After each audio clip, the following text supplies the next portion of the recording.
कंबल इमरान की टांगों पर डाल दिया गया और फिर सफदर और कैप्टन शकील ने मिलकर इमरान को मेडिकल एड देनी शुरू कर दी। सफदर ने पे दर पे ताकत के इंजेक्शन लगाने शुरू कर दिए, जबकि कैप्टन शकील ने उसके बुरी तरह जले हुए जिस्म पर ऐसी क्रीम लगानी शुरू कर दी जिससे जली हुई खाल दुरुस्त हो जाती थी। आबदोस में मेडिकल एड की मुकम्मल और भरपूर किट वैसे ही मौजूद होती है, जबकि इमरान ने तो रवानगी से पहले इसमें मजीद इजाफा कर दिया था, क्योंकि किसी भी लम्हे किसी भी वक्त कोई भी वाकया हो सकता था। सफदर ने इमरान को दोनों बाजुओं पर बारी बारी दो इंजेक्शन लगाए और फिर हाथ रोक लिया, जबकि कैप्टन शकील मुसलसल फायर रिलीफ क्रीम लगाने में मसरूफ था।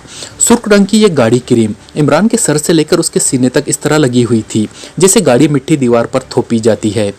आप लोग जरा ये कमरा छोड़ दे, मैंने अब इमरान के बाकी जिस्म पर क्रीम लगानी है, कैप्टन शकील ने कहा और इर्द गिर्द मौजूद अफराद और सफदर समेत सब सर हिलाते हुए इस बड़े कमरे से दूसरी तरफ चले गए। जूलिया पहले ही चली गई थी। कैप्टन शकील ने इमरान के पूरे जिस्म पर अच्छी तरह क्रीम थोपी और फिर उसे लिटाकर उसने ऊपर कंबल डाल दिया। आ जाओ सफदर, कैप्टन शकील ने उठते हुए कहा और सफदर के साथ साथ बाकी साथी भी वहां पहुंच गए। जूलिया भी उनके साथ थी और रो रो कर उसका चेहरा बुरी तरह सूजा हुआ था। इसे होश क्यों नहीं आ रहा सफदर, जूलिया ने इमरान के सिरहाने जमीन पर बैठते हुए कहा। मिस जूलिया, इमरान की हालत अब भी खतरे से बाहर नहीं है, आप बस दुआ करें, सफदर ने गंभीर लहजे में कहा और इमरान की नब्ज पर उंगली रख दी। उसने उंगली से पहले क्रीम को कदरे हटा दिया था, फिर उसने मेडिकल बॉक्स उठाया और उसमें से इंजेक्शन सिलेक्ट करने लगा। उसी लम्हे कैप्टन शकील भी हाथ साफ करके वापस आ गया। ये इमरान साहब की हालत हुई कैसे, कैप्टन नासिर ने होठ चबाते हुए कहा। उस लॉन्च की बैरूनी सतह जल चुकी है, लेकिन चूंकि वो खुसूसी तौर पर बनाई गई थी इसलिए अंदरूनी सतह महफूज रही है, लेकिन लॉन्च के अंदर मौजूद तमाम मशीनरी सियाह पड़ चुकी है।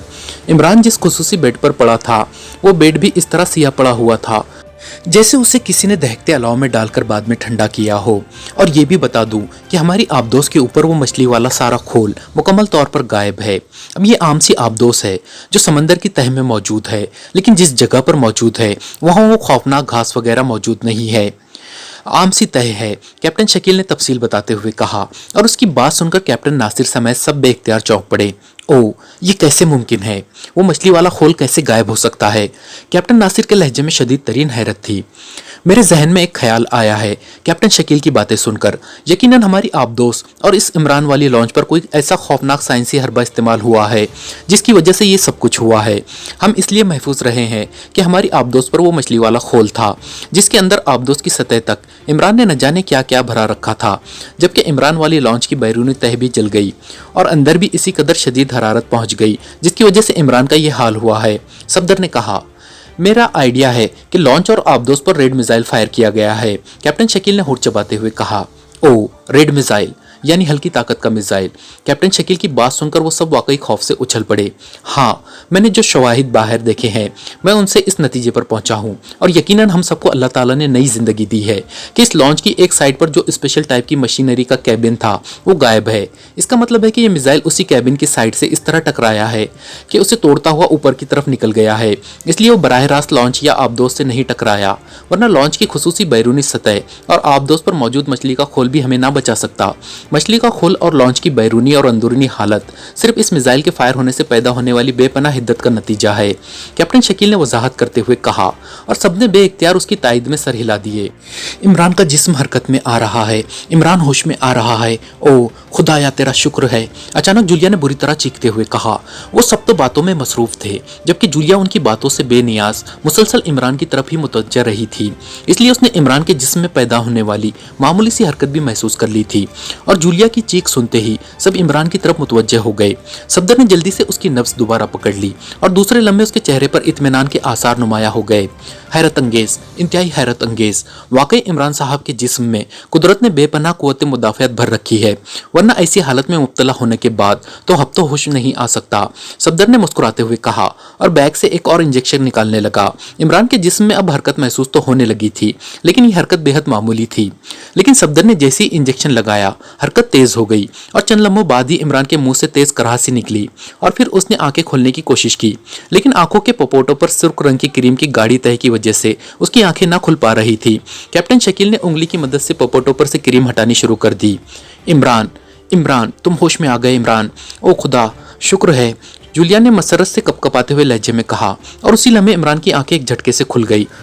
दोस्तों ग्रेट विक्ट्री की कहानी जारी रहेगी, लेकिन उससे पहले अगर आप हमारे चैनल पर नए हैं या अब तक आपने हमारे चैनल को सब्सक्राइब नहीं किया है तो चैनल को सब्सक्राइब करें और वीडियो को लाइक करें। शुक्रिया।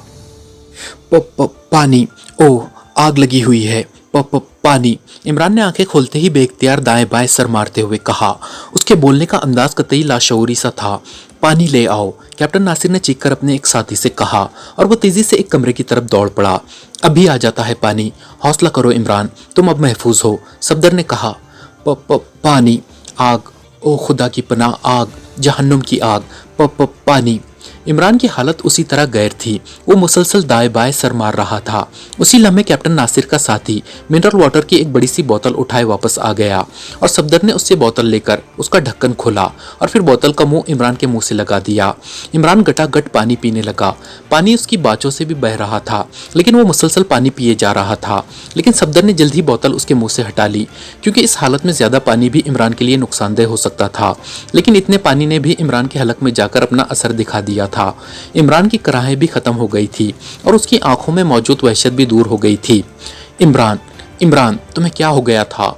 जूलिया ने लाड़ भरे लहजे में कहा। ओह, तो जहन्नुम में भी हूरें होती है?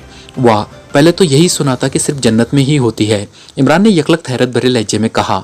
उसकी नजरें जूलिया पर जमी हुई थी और इमरान की बात सुनकर सब बेइख्तियार खिलखिलाकर हंस पड़े। अच्छा, तो अब मैं जहन्नुम में पहुंच गई हूँ, जूलिया ने मुस्कुराते हुए कहा। अरे अरे, बिल्कुल जूलिया की हम शक्ल हूर, वाकई अल्लाह मियाँ दिलों का हाल जानता है, इमरान ने कहा और जूलिया ने इस बार बेइख्तियार मुंह फेर लिया। इमरान साहब, खुदा का शुक्र अदा कीजिए जिसने आपको नई जिंदगी दी है, कैप्टन नासिर ने इमरान से मुखातिब होकर कहा। अच्छा, तो वो पुरानी शायद ड्राई क्लीन होने गई होगी, मगर ये मेरे जिस्म पर क्या है? मैं तो यही समझा था कि शायद जहन्नुम में आग का लिबास पहनाया गया है, लेकिन तुम लोगों के जिस्म पर तो ऐसा लिबास नहीं है, इमरान ने कहा और इस बार सबके साथ कैप्टन नासिर भी हंस पड़ा। इमरान साहब, आपकी सारी खाल जल चुकी है, ये आपके जिस्म पर फायर रिलीफ क्रीम लगाई गई है, सर से लेकर पैरों तक बाल भी जल गए हैं, सफदर ने मुस्कुराते हुए कहा। ओह, यानी मुकम्मल ओवरहॉलिंग, कितना खर्चा आया है? इमरान ने कहा और सब हंस पड़े। ओवरहॉलिंग नहीं, बल्कि सांप ने कैंचली बदली है, एक तरफ मौजूद तनवीर पहली बार बोला। उसके होंठ जरूर भींचे हुए थे, लेकिन चेहरे पर मुस्कुराहट थी। अरे तुम तनवीर, यानी तुम्हें दूसरी कैंचली मिली ही नहीं, इसलिए पट्टियां लपेट रखी है। चलो तुम मेरे वाली पुरानी ले लो, क्या याद करोगे? इमरान ने मुस्कुराते हुए जवाब दिया और तनवीर खिसियानी हंसी हंसकर रह गया। जाहिर है वो इमरान की बात समझ गया था। इमरान साहब के लिए कोई जोड़ा ले आओ, कैप्टन नासिर ने अपने साथियों में से एक से मुखातिब होकर कहा। अरे हाँ, मुझे तो ख्याल भी ना आया था।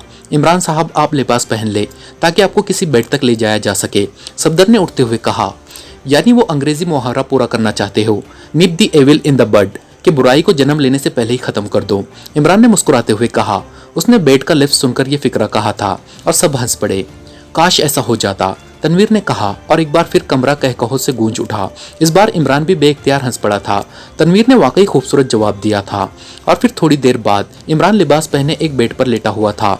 उसने पानी कुछ और पिया था और फिर सफदर को कहकर उसने एक और इंजेक्शन तैयार कराकर भी लगवा लिया था, इसलिए अब उसकी हालत पहले से कहीं ज्यादा बेहतर थी। अब वो मौजूदा पोजीशन पर अपने साथियों से बातें कर रहा था। कैप्टन शकील ने रेड मिसाइल वाला आइडिया दोहराया तो इमरान चौंक पड़ा। तुम दुरुस्त कह रहे हो कैप्टन शकील, वो वाकई रेड मिसाइल था, मैंने उसे आते हुए देख लिया था, लेकिन फिर मुझे बच निकलने का मौका ना मिल सका। और तुम्हारी ये बात भी दुरुस्त है कि उसका एंगल ऐसा था कि वो लॉन्च के B2 सेक्शन से टकराकर ऊपर को निकल गया होगा और ये उसके फायर की हिद्दत थी, जिसकी वजह से लॉन्च और मेरा ये हशर हुआ और आबदोस भी अपना फिश ड्रेस गवा बैठी, इमरान ने सर हिलाते हुए जवाब दिया। इसका मतलब है इमरान साहब कि हम उस जगह से कहीं दूर पहुंच चुके हैं, क्योंकि कैप्टन शकील बता रहा है कि जिस जगह पर ये आबदोस मौजूद है वहां घास वगैरह नहीं है, सफदर ने कहा। जाहिर है इस कदर खौफनाक धक्का लगने के बाद आबदोस और उससे हुक लॉन्च न जाने कहाँ जा ठहरी होगी। ओ कैप्टन नासिर कहाँ है? इमरान ने बात करते करते यकलक चौंक कर कहा।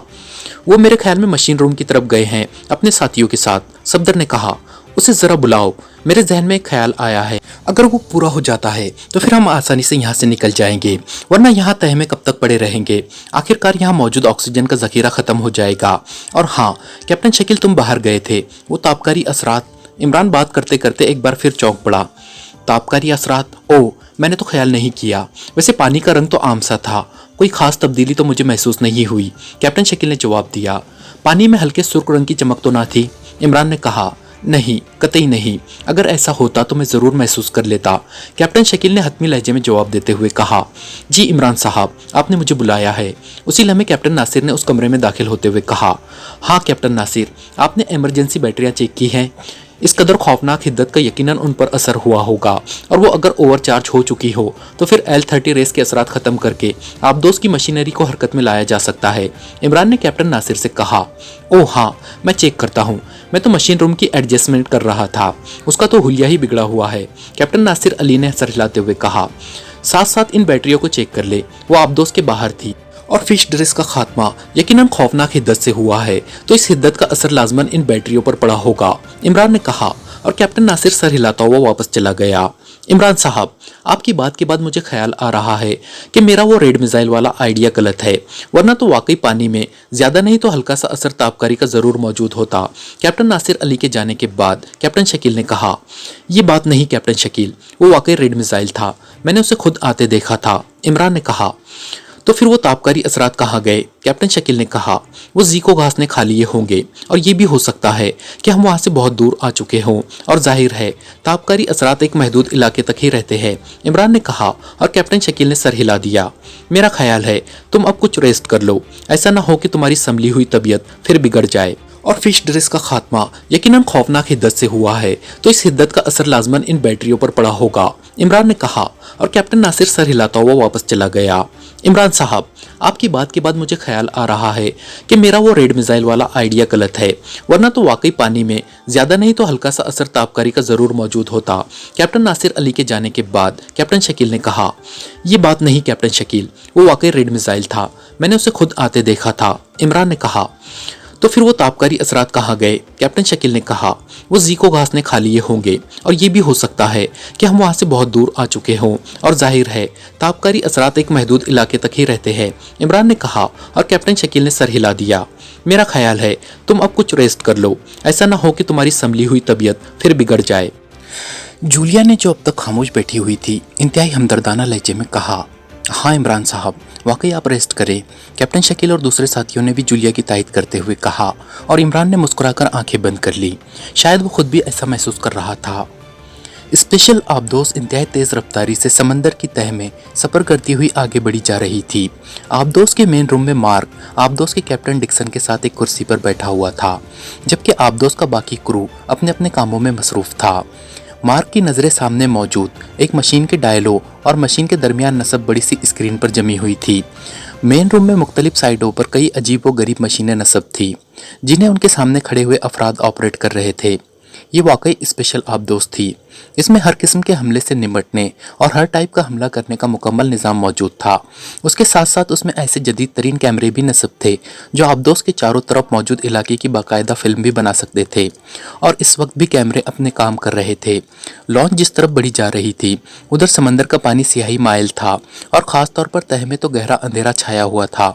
ये अंधेरा उस जली हुई जीको घास की वजह से है, कैप्टन डिक्सन ने कहा। हाँ, रेड मिसाइल की वजह से तमाम घास मुकम्मल तौर पर जल चुकी है। ये उसकी राख है जिसकी वजह से समंदर की तह का पानी सिया नजर आ रहा है, मार्क ने जवाब दिया। और कैप्टन डिक्सन ने सर हिला दिया। थोड़ी देर बाद आबदोस उस अंधेरे पानी में दाखिल हो गई। कैप्टन डिक्सन ने सामने मौजूद एक बड़े से पैनल पर मुख्तलिफ बटन दबाए तो स्क्रीन जो धुंधला सी गई थी यकलक तेज रोशनी से भर गई। अब आबदोस के सामने और साइडों में तेज रोशनी फैल गई थी। मैंने सर्च लाइटें जला दी है, कैप्टन डिक्सन ने कहा। मुझे मालूम है, तुम आगे बढ़े चलो। पहले तो हमें वहां पहुंचना है जहां वो जली हुई और मुड़ी तुड़ी मशीनरी मौजूद है। मैं उसे अच्छी तरह चेक करना चाहता हूं, मार्क ने जवाब दिया। और फिर इससे पहले कि कैप्टन डिक्सन कोई जवाब देता, अचानक उसके दाएं हाथ पर खड़ा ऑपरेटर चीख उठा। जनाब, जनाब, कोई दूसरी आबदोस भी यहाँ मौजूद है। टीसी मशीन सिग्नल दे रही है, उस ऑपरेटर ने तेज लहजे में कहा। दूसरी आबदोस और यहाँ? कैप्टन डिक्सन और मार्क दोनों ने हैरान होकर कहा।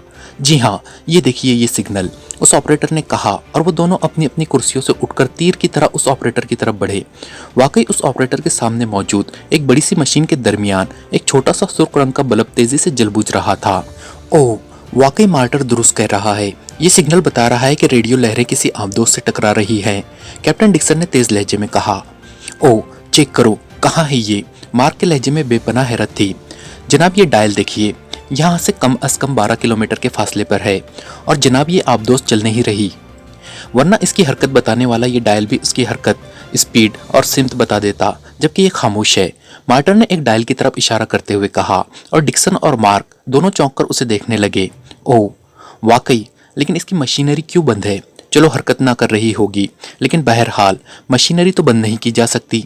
ये मशीनरी चालू बताने वाला डायल भी खामोश है, डिक्सन ने होंठ चबाते हुए कहा। लेकिन डिक्सन, कितने फासले से तुम उसे अच्छी तरह चेक कर सकते हो? मार्क ने एक लम्हा खामोश रहने के बाद पूछा। फासला? क्या मतलब? मैं आपकी बात नहीं समझा। कैप्टन डिक्सन ने चौंक कर मार्क की तरफ देखते हुए कहा। मेरा मतलब है कि हम तो इस आबदोस को चेक कर लें, लेकिन वो हमें ना चेक कर सके। मैं उनको होशियार किए बगैर उन्हें चेक करना चाहता हूँ, मार्क ने कहा। ओह, इसके लिए तो 2 किलोमीटर का फासला होना चाहिए। वहां से हम वीएस रेस के जरिए न सिर्फ आबदोस बल्कि उसके अंदर का माहौल भी चेक कर सकते हैं। वीएस की स्पेशल मशीनरी फिट है इसमें, डिक्सन ने सर हिलाते हुए जवाब दिया। वेरी गुड, फिर ज़रूर ऐसा करो। ये वाकई इंतहाई अहम मामला है। इसे चेक करके मुझे फ़ौरन बॉस से राब्ता कायम करना पड़ेगा, मार्क ने कहा और कैप्टन डिक्सन सर हिलाता हुआ वापस अपनी सीट की तरफ बढ़ गया। मार्क भी उसके साथ ही वापस अपनी सीट पर आकर बैठ गया और कैप्टन डिक्सन ने एक और मशीन ऑन की और फिर आबदोस का रुख उस मशीन पर हरकत करती हुई सुइयों को देखकर मोड़ने में मसरूफ हो गया। सिमत एडजस्ट करने के बाद उसने आबदोस की रफ्तार और ज़्यादा तेज़ कर दी। मार्क खामोश बैठा हुआ था। आबदोस अब इंतहाई रफ्तार से उस सियाही माइल समंदर के अंदर तैरती हुई मखसूस सिमत की तरफ बढ़ी जा रही थी। कैप्टन डिक्सन की नज़रें एक डायल पर जमी हुई थी, जिस पर मौजूद सुर्ख रंग की सुई आहिस्ता आहिस्ता मखसूस हिस्सों को क्रॉस करती हुई आगे बढ़ी जा रही थी। मार्क होंठ भींचे खामोश बैठा हुआ था। सियाही माइल समंदर दूर दूर तक फैला हुआ अभी तक नजर आ रहा था, लेकिन तकरीबन 8 मिनट बाद सियाही माइल समंदर अचानक खत्म हो गया और अब आबदोस आम समंदर में सफर कर रही थी।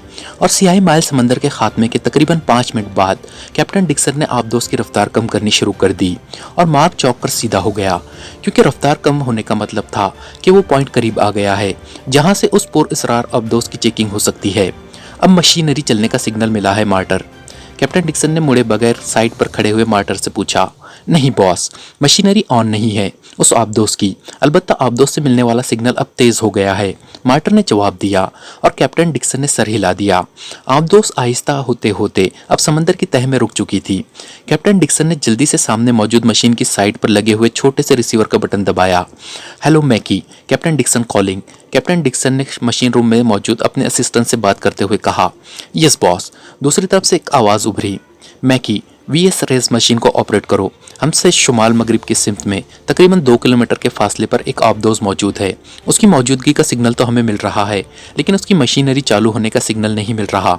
हम उसे बाहर और अंदर से मुकम्मल तौर पर चेक भी करना चाहते हैं और उसकी साउंड समेत फिल्म भी तैयार करना चाहते हैं, ताकि ये फिल्म चीफ बॉस को भेजी जा सके। इसलिए तुम फ़ौरन सीवीयू कैमरा मशीनरी को भी वीएस रेस मशीन के साथ ही एडजस्ट करो और उसे ऑपरेशन रूम की मेन मशीन से लिंक कर दो, ताकि हम भी यहाँ ये मंजर देख सके। कैप्टन डिक्सन ने तेज लहजे में अपने असिस्टेंट को हिदायत देते हुए कहा और फिर बटन ऑफ कर दिया। फिर तकरीबन 2 मिनट बाद सामने मौजूद मशीन के दरमियान स्क्रीन पर धमाके से होने लग गए और कैप्टन डिक्सन और मार्क दोनों ही चौंक कर स्क्रीन को देखने लगे।